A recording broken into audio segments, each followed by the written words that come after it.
We're gonna paint a very mountainy animal. We'll see how long it takes you to figure out what it is. Watercolor paints. We're gonna paint this animal as a triangle with sort of rounded off points.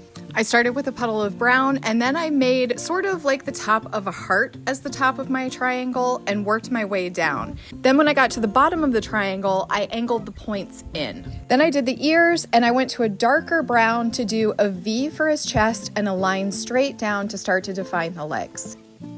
It's a bear. We're gonna put some mountains in behind him and we're just gonna keep it very simple. I don't want my mountains to be like a bright blue, so I'm gonna add a little bit of orange. Orange is the complement to blue, so it's gonna tone it down. Then you're just gonna swipe the paint along the top and you're gonna just let the paint sort of run out as you get towards the bottom. You can add more water, but keep the paint very light. I used the brighter blue to do the sky, keeping the two separate so they didn't run together. Let's give him like a little grassy place to sit. When you do your little grassy sitting area, use different greens. Add some yellow, add some blue, mix it up, and do some little blades of grass. I'm picturing like some little yellow flowers, but we're gonna keep it really simple. Just do like It's so nice here. I never want to leave. Okay, so simple yellow flowers. It's just gonna be like a yellow dot and leave a little space because we'll draw in the petals. I switched to a smaller brush and just did a little half circle for the flowers. I just had an idea. What if there's like bees buzzing around him? That's just gonna be more little yellow circles, ovals, yellow ovals for bees. Let this dry. I'm gonna use a brush pen on the bear so that it has expressive strokes, so it doesn't look too perfect. Basically, all you're gonna do here is outline the bear, outline the shapes that are already there, and you can make it look kind of furry by not making the line super straight. Then you're just gonna go over that line in the middle and add two little diagonal lines that are gonna create the front legs, and some little M shapes for the feet. Then I did some circles with some toe beans, because you gotta have bear toe beans. The nose is going to be a circle that comes down to a point, like a little V at the bottom, and then a straight line down, and then you create the mouth, the muzzle. Those lines are going to come all the way up to where the eyes are. Okay, now I'm gonna switch to a smaller pen to do the details on the flowers and the bees. We are just drawing in the petals, like the little downward shaped petals.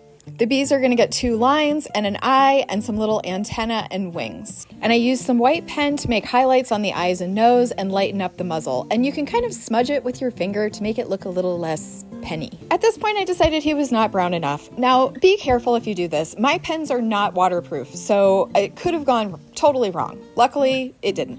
I love him. We have to do this page. The story is not complete.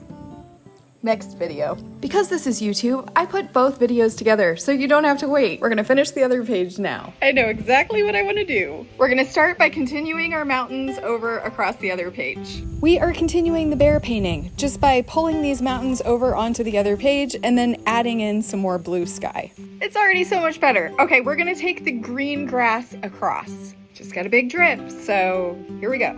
I'm doing a mixture of greens and some blue and yellow and then some blades of grass. My idea is that there's a tree here and a beehive, right? Because the bees and it's a bear. I know. I brought my stick with me. We're in the mountains. I brought my stick. I'm gonna use my stick to make a tree. You could use a brush, but I love using sticks to make trees. You're gonna want your paint nice and wet. I just dip the stick into the wet paint and then the stick basically does all the work. The stick makes a tree. The wonkier the better. Just make sure you have one branch hanging over because that's where the beehive's gonna go. While our tree dries, we're gonna add in our little beehive. It's just like a yellow oval. Maybe the top and bottom are a little pointier than an oval. Maybe it's not even an oval. Maybe it is an egg or a lemon. It's kind of a lemon. Then I did some little tiny half circles in the same yellow to make more flowers and a couple little oval shapes in the sky to be more bees. Once the tree is dry, we can add the leaves in and it's just gonna be like blobs of leaves. The trick to doing these leaves is just to leave white space, like you're just dabbing it on and making them all sorts of random different size blobs. While I've got the green for the tree, I'm gonna go ahead and add some stems for the flowers, but I wanna leave space for the petals. The petals are gonna hang down, so just leave a little bit of room and add some grass too. Once it's dry, you can do the pen details. I've never seen a beehive. I don't know what they look like, but I'm guessing they've got to hang from something, right? And then they've just got the little ledges that go around and a little opening for the bees to go in. Then the flowers are just petals that come down, and the bees have two lines, eyes, some antenna, and some wings. And then to make the pages feel even more connected, I added some little dashes around the bee, like they're buzzing around Mr. Bear.